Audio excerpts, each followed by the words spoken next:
Beximco industrial পার্কে সব কারখানা খুলে দেয়া সহ বিভিন্ন দাবিতে গাজীপুরে গণসমাবেশ করেছে শ্রমিকরা।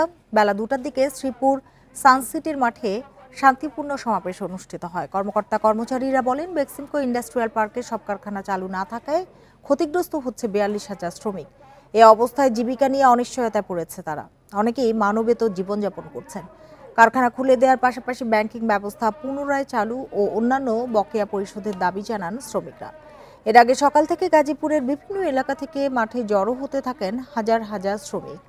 বিশৃঙ্খলা এড়াতে মাঠে মোতায়েন ছিল আইনশৃঙ্খলা বাহিনী। আমাদের দাবি একটাই, আমাদের কর্মস্থান খুলে দেয়। বেক্সিমকো খোলা চাই। আমার পরিবারে 4 জন সদস্য আছে, আমার বাপ আছে, আমার মা আছে, আমার দাদি আছে, আমি আছি। আমাদেরকে কে দেবে? আমাদের